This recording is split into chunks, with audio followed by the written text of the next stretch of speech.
it just like this big chunk of land here fell off, created this huge bay, which is just so gorgeous, amazing snorkeling over by the Captain Cook Monument, and it created this tsunami that completely overtook Maui. Oh, wow. 120,000 years ago, they excavated and learned this, and so I think of that every time I drive down Napo'opo'o there. My favorite drive is to go all the way down Maumalahoa and turn on to Middle Ke'e, and Middle Ke'e, which is right here, goes down to Napo'opo'o and joins it. Okay. And there's beautiful bougainvillea all up and down on the north side of Napo'opo'o. There's bougainvillea that it looks like, it reminds me of those big wreaths that they put around horses when they win. It's just all these different colors. Go this way, go on Maumalahoa. You'll see lots of coffee farms over here, and then, or you could always go down Napo'opo'o and then back up Middle Ke'e. Or Painted Church is beautiful. Yeah, somebody said that was actually pretty good. It's a really cool church to go in and see. It's all completely painted on the inside. Okay. He massages me. Oh, okay. All right. Well, that's a reason to go. So that's a cashew. That's a cashew. Okay. And you were just talking about the flowers being very sweet and you can eat them? The flower is the fruit. Okay, it's the fruit. The fruit is going to be here like this. Kona coffee has to grow inside the region of Kona. It doesn't grow inside the region of Kona. It's not considered Kona coffee. It doesn't matter the variety. It can be any variety. There is 4,500 different varieties of coffee trees. The most consumed around the world is Arabica. In Arabica there is different varieties too. The one they have this here is different kind. There is the Guatemala Típica, Bourbon too. They use it here. These trees actually, you can see here, these trees are 110 years old coffee trees. Those are the coffee trees? Mm-hmm. Oh, for goodness sake. And they are the first trees of the Greenwell. The first trees of the wet mill is where we receive the coffee. The Greenwells, they buy coffee from 250 farms here in Kona.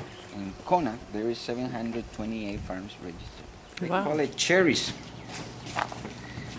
Now, a person, it's all hand-picked, guys, because in the tree there is doesn't ripen the same time. It's going to be different stages. So it's all hand-picked. You have to go through the tree and pick just the red ones. You leave the green ones; they are in the tree for the next time you back. And yeah, you found flowers too. Coffee is a fruit. It's just a tiny fruit with big seeds on it, guys. They have to take the beans. See, you got a pea berry. Just one bean. The pea berry happened, guys, because see, it's two seeds, huh? So the flower have two stamens, one for each bean. So one stamen gets pollinated is when just one bean happen. Every coffee tree produces pea berries. It's going to be 3 or 5%, not a lot. So it's up to the bee then? Pretty much, yeah. Wow. Yeah, for some reason. Here, if you guys want to taste it, take the bean and just suck on it like a candy. It's really sweet. It's a sleep. We pick coffee, we can't let it sit there more than 24 hours because if we do that sweetness around the bean is going to ferment. The bean is going to absorb that fermentation and taste bitter and sour.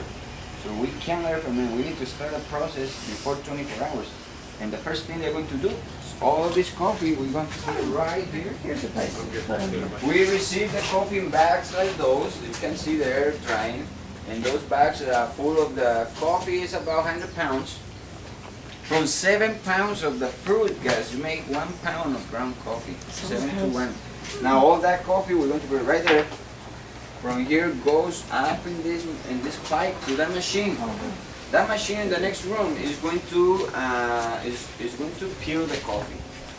There's drums rotating. It's going to peel the coffee. The skin is rejected by the machine. It goes to the truck there. We compost part of that skin, and some of that they send it to Maui to do the new product. And all the skin and the beans they goes to this tank. In these tanks, they're going to stay for about 12 to 16 hours, guys, to get rid of that sweetness around the bean.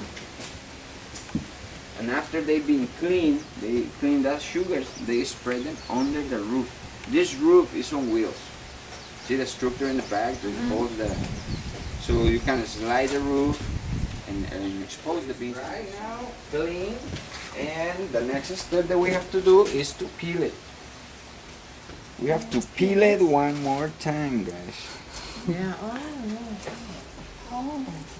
There's the coffee. They call it parchment. Trying to get to the coffee beans. We hire about 100 people to peel this in our mess. No, just kidding, it's a machine. It is a machine by friction. By friction, it's going to peel it, guys. But see, there is the first skin is like a shell, eh? There's a second, really thin. They call it silver skin. Oh, so you peel that off. That one have to go to, and what you get in the end is what they call the green bean. Here. And that's what you roast. Coffee is native from Ethiopia, Africa. Was discovered there. Ethiopia, Africa, in the mountains. So a lot of people believe the coffee grow better in shade because we're discovered in shade in the mountains. It's a tree can grow 25, 30 feet tall.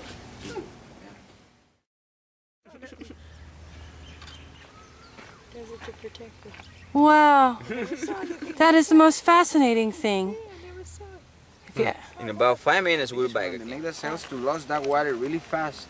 So they close and protect the leaf. It's not too hung. Okay, that was pretty cool right there. Yeah, that was totally sweet. See guys, the flowers just pass. Maybe we can find some flowers. Coffee and gardenias, they're in the same family, and the flower gardenias. smells like gardenias. Here the is the smell of flowers. Guys, this is the flowers here. Oh. Smell it. Oh, I see. So it has to be. Oh yeah, there's another one there. So I read somewhere one time that Those green beans, and they put them in water. Oh. And that water is going to take the color of the coffee, the caffeine, and all the characteristics of the coffee. They take that water goes through a carbon filter that is going to trap the caffeine. The rest of the water without caffeine is put back to the bean. I want to show you the eggs of the gecko. Oh, okay. TV show little guy from Australia. Exactly. Okay. The next day I found these two here. They're still there. You have to get closer because it's inside the point. See there? The white? Oh wow. That's the gecko egg. Oh neat.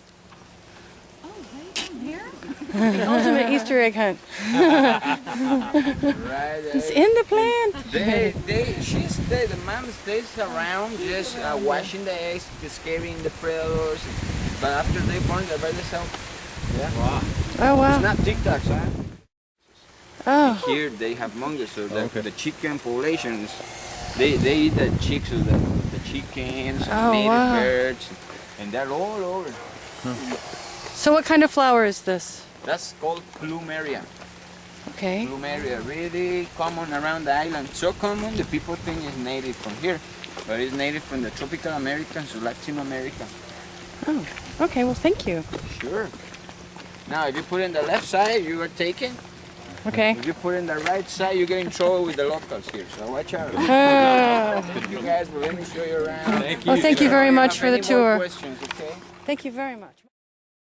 Let's look in this tree first. We're looking for chameleons. Barely see his head and brown. I gotta find him in the camera. Okay.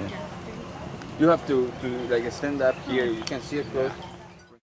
Okay. So there she is. I can take a picture if you want. That would be a very good thing. I don't see the mill in there. It's to the left. Just on the other side. They're waiting for the insect To come, huh? to come along. And she's green and black.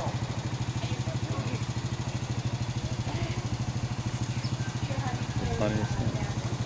There you go. Did it?